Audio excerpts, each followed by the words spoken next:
kita memang harus betul-betul mengerti apa tujuan berspiritual. Tentu saja bahwa ini adalah tentang kita memurnikan jiwa raga agar kita kemudian menemukan kebahagiaan yang sejati. Betul-betul kita mengalami pencerahan secara holistik ya begitu. Nah, tetapi spiritualitas itu juga memberi jawaban atau solusi atas problema-problema yang kita hadapi di keseharian. Ya. Ketika kita berspiritual, sekali lagi, satu, kita menjadi terhubung dengan diri sejati sebagai sang penuntun agung di dalam diri. Orang yang tekun melakukan keheningan, itu pasti akan sangat peka menangkap segala tuntunan dari dalam dirinya, dari sang diri sejati atau sang Roh Kudus itu. Kalau kita punya masalah dalam hal apapun, termasuk di dalam bisnis, ya, kita harus problem solving, kita bisa betul-betul mengandalkan tuntunan itu untuk menemukan solusi yang terbaik yang tidak memberikan dilema. Ada banyak kasus, terutama yang rumit, kalau dipikirkan secara nalar, itu akan membuat kita terjebak di dalam dilema. Tetapi kalau kita betul-betul hanya mengikuti tuntunan kosmik, tuntunan dari diri sejati, itu akan ada satu opsi yang tunggal. Yang itu kalau dijalankan tanpa keraguan, pasti membawa kita pada keselamatan, masalah kita terselesaikan. Ya, ini satu. Yang kedua, ya, kita juga harus realistis bahwa yang namanya bisnis, yang namanya kondisi finansial kita, itu bisa mengalami tren naik, ataupun sebaliknya tren jatuh. Nah, bagaimana kalau kita sedang ada di dalam tren kejatuhan? Tentu saja jangan ujuk-ujuk langsung melihat akarnya secara metafisika atau secara spiritual. Kita tetap harus menggunakan analisa yang logis rasional untuk melihat segala akar permasalahan dari apa yang kita hadapi. Ya. Jadi misalnya kalau kayak Mbak Ia gitu ya, bisa dianalisa secara market bagaimana. Di ranah produksi seperti apa. Adakah kebocoran di aspek finansial? Ya. Itu mesti dianalisa dulu secara mendalam. Nah, kalaupun kemudian ini sudah, kita bisa sempurnakan dengan betul-betul menangkap hal-hal yang tersembunyi menggunakan rasa sejati. Kalau kita sudah terlatih, kita itu akan dengan rasa sejati ini bisa memetakan peta permasalahan yang kita hadapi ini dengan akurat dan pada saat yang sama, kemudian kita bisa memberikan solusi.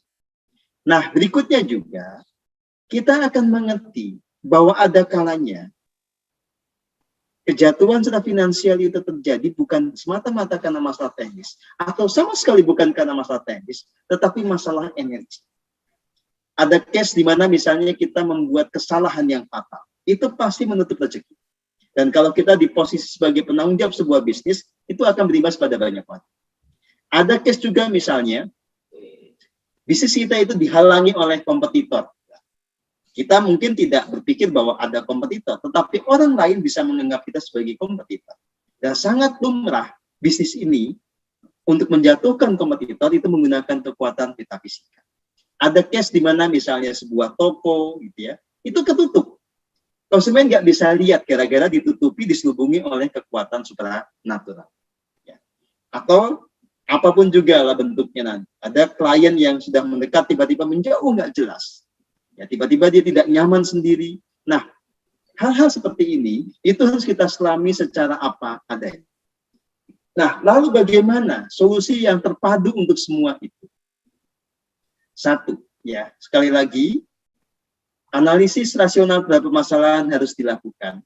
Lalu, beri solusi sesuai dengan hasil identifikasi yang nyata, yang realistik. Kalau masalahnya marketing, ya kita kasih solusi secara marketing. Tetapi, jangan lupakan, kita juga bermain secara energi, tetapi bukan menggunakan kekuatan-kekuatan supranatural yang itu malah akan merugikan dan memenjara jiwa kita di kemudian hari. Di sini, kita betul-betul menyelaraskan diri dengan semesta ini, dengan jagat raya ini. Kita menyelaraskan diri dengan Sang Ibu Bumi. Kita memberkati semuanya. Kalau kita punya pabrik, pabriknya kita berkati. Karyawannya kita berkati. Para konsumennya kita berkati. Dengan kekuatan kasih yang murni. Nah, hal demikian itu bukan hal yang egoistis. Itu bisa dilakukan oleh siapapun yang memang sedang menekuni spiritualitas dan sedang punya masalah di dalam sektor yang real di keseharian. Jadi, kalau punya ide, atau ada sebuah dorongan untuk melakukan bisnis tertentu, tolong diresapi dulu dalam keheningan, ya. Apakah itu semata-mata hanya pikiran, ya, hanya maunya si ego, atau betul-betul itu dorongan dari semesta. Kalau kita sudah memang lama menekuni keheningan, pasti bisa dibedakan itu semua, ya. Nah, kalau memang itu sudah bisa dipastikan, divalidasi, betul-betul gerak semesta, silakan dilakukan tanpa banyak pertimbangan yang rumit. Ya. Gerak semesta itu akan membawa kepada keselarasan. Ya. Bahkan kalau nanti suatu saat ya kita sudah dituntut semesta melakukan sesuatu, ternyata nggak berhasil, jangan dianggap itu gagal. Karena ada pelajaran berharga dalam semua itu. Yang itu nanti akan berguna untuk step berikutnya. Ya, kayak begitu, Mbak Francisca ya. Jadi menjalankan bisnis, kemudian pada saat saya menekuni laku keheningan itu akan menyelaraskan semuanya. Banyak orang begini, dia membajak kesuksesannya dengan ketidakjernihan diri. Ya. Contoh ya, misalnya, kita sudah menata semuanya nih dalam aspek bisnis gitu ya. 1%, 2%, 10%, 50%, semua sudah kita matangkan. Kita tinggal menunggu hasil. Ada kalanya kita gagal semata-mata karena kita menarik ketidakselarasan akibat ketidakjernihan diri kita. Jadi banyak orang itu sial karena secara energi tidak selaras. Ya. Makanya sekali lagi soal penjernihan ini tidak hanya semata-mata kaitannya dengan soal jiwa yang harus disempurnakan. Ini juga kaitannya dengan soal kehidupan yang serba selaras ini. Ya, soal kehidupan duniawi yang itu mestinya ada dalam kinerja yang optimal, tidak terbajak oleh masalah yang kita ciptakan sendiri. Jangan batasi modal itu hanya pada aspek finansial. Tentu saja dalam bisnis pasti dibutuhkan modal finansial, seberapapun besarnya. Tetapi modal kita itu bukan hanya uang. Badan Anda adalah modal Anda. Otak Anda adalah modal Anda. Pengalaman Anda adalah modal Anda. Jaringan Anda adalah modal Anda. Aset Anda itu juga modal di dalam bisnis. Nah, teman-teman semua, jangan kemudian kita merasa tidak punya apa-apa, padahal kita punya banyak tadi variabel yang itu bisa dikategorikan sebagai modal dalam menjalankan bisnis. Kalau Anda memang betul-betul ada dalam alur kosmik ya, punya niatan yang baik, betul-betul menyerahkan diri menjadi wahana agar kekuatan semesta ini bekerja menyelaraskan banyak hal, membantu banyak orang. Itu sudah otomatis, sudah pasti hukumnya. Dihamparkan jalan bagi Anda untuk menciptakan sesuatu yang memang itu berguna. Termasuk dalam hal ini membuka bisnis-bisnis yang baru.